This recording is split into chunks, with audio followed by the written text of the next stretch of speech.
Liberal Senator James Paterson and Shadow Assistant Treasurer Stephen Jones. Welcome to both of you. And let's start off with the allegations within the Victorian Liberal Party. James Paterson, you were mentioned in leaked conversations between Marcus Bastian and the Vice President of the Young Liberals. What's your response to what happened there? Well, Patricia, these are serious allegations, and there's no less than 3 separate inquiries now being conducted into them. 2 by the Department of Finance after being referred by Michael Sukkar and Kevin Andrews into their own offices, although they've maintained their innocence, and 1 by the Victorian Division into the Victorian Division, and that's an appropriate response to the serious allegations that were made. On specifically the references to myself, I mean, I completely accept as a politician any and all criticism that comes my way. But I would hope that we could all agree that family members should be off limits, and particularly from those who claim to believe in family values. Yeah, James Paterson, and I find the comments very offensive, so I kind of try to avoid it, but I do think our audience deserves some context if they didn't see. It was a comment about you and your wife not yet having children. You actually have since had children, but it was quite a offensive statement. You just mentioned that, you know, it's fine for you to be brought in but not your wife, but it's bigger than that, isn't it? I mean, many people have read it as a very sexist statement. That's right, Patricia. I think they are values and attitudes that are not welcome in the Liberal Party, and I welcome Marcus Bastian's decision to resign from the Liberal Party today. I think that's appropriate and in the best interest of the party. A lot of couples do struggle with fertility, and I know they would have been particularly hurt by that, and a lot of people make their legitimate decisions not to have children for their own reasons, and I don't think people's worth, and particularly women's worth, should be measured by their ability to have children. No. Does the Victorian Liberal Party have a problem with misogyny and racism, as was expressed in this piece on 60 Minutes? I don't think it's a systemic problem, but clearly there's at least one member who has views like that which are problematic, and he's taken responsibility for that today. Is it just one? Well, it hasn't been my experience in the Liberal Party, and if you ask my wife if she was doing this interview, I don't think she would say it's her experience either. Overwhelmingly, I think the Liberal Party is a very welcoming political party to women and everyone else. In fact, anyone who shares our values is very welcome to be part of the Liberal Party. And frankly, most Liberals are not interested in your gender or your sexuality or your religion or your race or anything other than your values. That's what we really care about. OK, do you think Michael Sukkar should stand aside while these investigations are happening?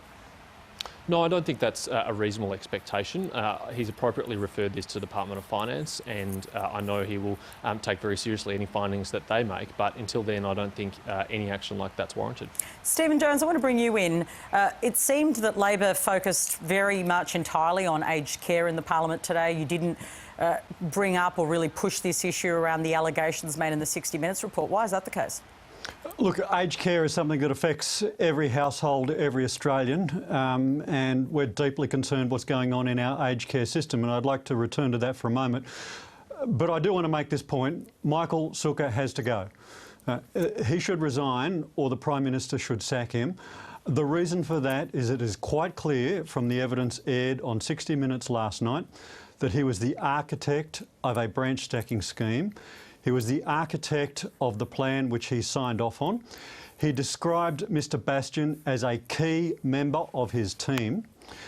He was so distracted with the internal affairs of the Liberal Party that he has completely dropped the ball on key parts of his portfolio. Let's not forget, look, Michael Sukkar is the minister responsible for administering the superannuation early access scheme, riddled with fraud, millions of dollars been lost in fraud and misadministration. Not 1 cent has been repaid to the fund members for the fraud that has been visited upon them. Not 1 cent has been paid by the government because he has been too distracted by these internal Liberal Party affairs. Now, at a time when the government has called for a Team Australia moment, it really doesn't work when you've got a senior member of the government too busy taking attacks and making attacks and organising factional battles inside when all of these other things simply are being left aside. That's not good enough. Look, I just want to come in with some breaking news. ABC election analyst Anthony Green says Labor has won at least 13 seats in the Northern Territory election.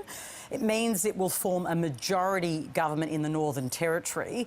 That's breaking news this hour. Hopefully we'll speak to Anthony Green shortly. But I do want to ask you both on this, and sorry I'm pausing the other conversation. It is significant. One of the centrepiece elements of this campaign by Michael Gunner was in relation to a hard border and a promise for an 18-month shutdown of access to the Northern Territory. I want to bring you in on that, James Paterson. Does it demonstrate, the first test case, if you like, of this big strategy from state and territory leaders, that hard borders are very popular in the states and territories? Well, on those numbers, Patricia, it sounds like the Northern Territory incumbent Labor government has just fallen over the line in the time of an unprecedented crisis. So it doesn't sound like me as a very good political strategy if all it can deliver an incumbent in a time when people are flocking to incumbents is a very, very narrow win. But anyway, let's put aside the politics and think about what's in the national interest here. If two states with very little or no community transmission can't have travel between them, then I think we're going to be bearing a very high cost as a country for a long time. I do understand, unfortunately, why there have been some restrictions placed on Victoria, although I hope they're lifted soon. But when you have a state like Western Australia and South Australia, or the Northern Territory, which have shut down their borders to each other despite no community transmission at all, I don't think that's in the national interest. When do you think those borders should be lifted? As soon as it's safe to do so in the case of Victoria and the rest of the country, based on the medical advice. But in the case of other states and territories where there's no community transmission, I'd like those state premiers and chief ministers to articulate what the medical reason is and what the medical advice is that those borders need to remain closed, because it's not clear to me what that is. Stephen Jones, on the same question I put there to James Paterson, we have this election result now, majority government in the Northern Territory. What's your analysis on what it does say about that debate around hard border closures? Well, look, it's a great result for Michael Gunner. Always a difficult electorate, always a difficult territory for Labor to win up there in the Northern Territory, and difficult time to campaign. A lot of ructions going on inside Northern Territory politics, so I think it's a great win for him. You know, I note what Senator Paterson's comments were about incumbents. If he was right on that, you'd have won Ed Monero, and how good was it that we were able to have Christy McBain join us in federal parliament today, winning against the tide in Ed Monero. Let's take nothing away from the Northern Territory Labor. They've responded to what the people of the Northern Territory want them to do, and they've been rewarded for that. Just as Mark McGowan and Anastasia Palaszczuk are doing in Queensland and WA, the two other states that you've singled out. I think the last thing that their Liberal colleagues in either of those states would want to hear at the moment is a Liberal senator from Victoria going over there and saying, let us in. I don't think they'd be welcome. Just finally, Liberal MP Jason Falinski was on this channel earlier, and he said he's not entirely sure that a Royal Commission coming up with policy solutions into aged care was a good idea in the first place. James Paterson, is he right that it wasn't a good idea? No, I think the Prime Minister was right to call the Royal Commission, and Royal Commissions can have a very useful role in shedding light on policy problems, and we should take their recommendations very seriously. I think it's appropriate, though, that governments consider those recommendations very seriously. We have seen a tendency in some state governments in particular to say prematurely before they even receive Royal Commission reports that they're going to adopt all of the recommendations no matter what they are. I think that is an abrogation of responsibility of governments to carefully consider the policy issues, and I'm sure we'll do that in the case of this one. Stephen Jones, just final word to you on that issue. No, look, appalling response from the government on this. We have an interim report from the Royal Commission telling us that between 30 and 50% of residents in some of these aged care facilities are starving.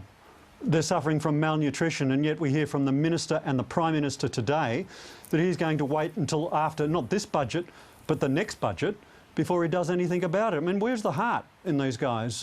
Aged care homes in Australia, residents are starving, and this government is going to twiddle its thumbs and wait till not this budget, but the budget after next one. Frankly, the people of Australia have got a right to be outraged, because it's outrageous.